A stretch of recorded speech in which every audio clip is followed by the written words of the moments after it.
한일 군사정보보호협정 지소미아 종료 결정과 관련해 미국 정부가 실망감을 표현한 가운데 청와대가 이틀째 설명에 나섰습니다.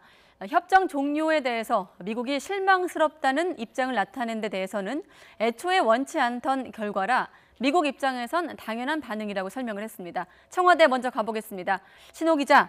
네, 청와대입니다. 네, 김현종 차장 쭉 배경 설명을 했는데 그 가운데에서도 청와대 그리고 백악관 사이 소통을 강조했죠? 네, 그렇습니다. 김현종 2차장이 이 생방송 브리핑을 통해서 이 한일 군사정보보호협정 종료 결정의 이 과정과 그리고 한미 간의 소통 상황을 설명했습니다.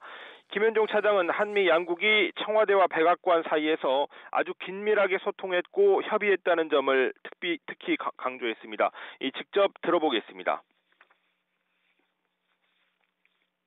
정부는 이번 한일 갈등 문제를 비롯하여 한일 지소미아 문제에 대한 검토 과정에서 미국과는 수시로 소통을 했고 특히 양국 NSC 간에는 매우 긴밀하게 협의를 했습니다.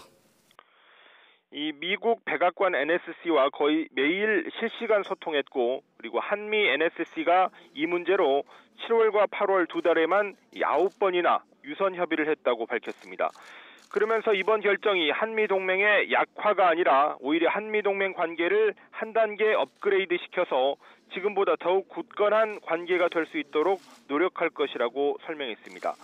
이어 정부는 앞으로 국방예산 증액과 군 정찰 위성 등 전략자산 확충을 통해서 우리의 안보 역량 강화도 적극 추진하겠다고 말했습니다.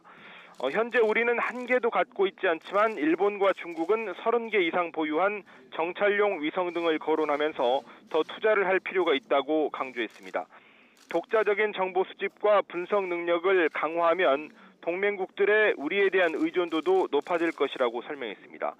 김현종 차장은 외교적 해결을 위한 우리 정부의 노력을 설명하면서 지난 15일 광복절에도 일본의 고위급 특사를 파견했지만 일본 측은 아무런 태도 변화를 보이지 않았다는 새로운 내용도 밝혔습니다. 네, 자 미국이 말하는 실망감, 그 실망감이 향하는 대상이 무엇인가와 관련된 해석이 분분한데 여기에 대해서 청와대는 어떻게 설명하고 있습니까? 네, 김현종 2차장은 그동안 미국 정부가 지소미아 연장을 희망해왔던 것은 사실이라고 밝혔습니다.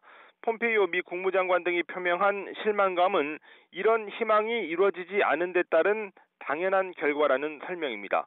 청와대는 어제는 미국 정부가 우리 정부의 지소미아 종료 결정을 충분히 이해한다고 밝히면서 그렇지만 미국 측이 실망감을 표현할 수 있다는 전망은 하지 않았습니다. 김 차장은 우리 정부가 국익과 재반 상황을 종합적으로 고려해서 미국 측에 적극적으로 설명해 나갈 것이라고 밝혔습니다. 이 설명을 종합해보면 미국은 우리 정부가 지소미아 종료 결정을 하게 된 상황에 대해서 실망감을 표현하고 있지만 그동안의 과정은 청와대와 백악관 그리고 외교 국방당국 등 다양한 차원의 경로를 통해서 수시로 설명했고 미국도 그 결정 과정을 이해하고 있을 것으로 본다는 그런 얘기입니다.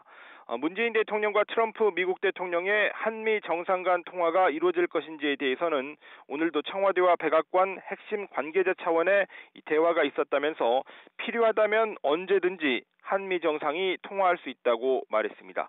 지금까지 청와대에서 YTN 신호입니다.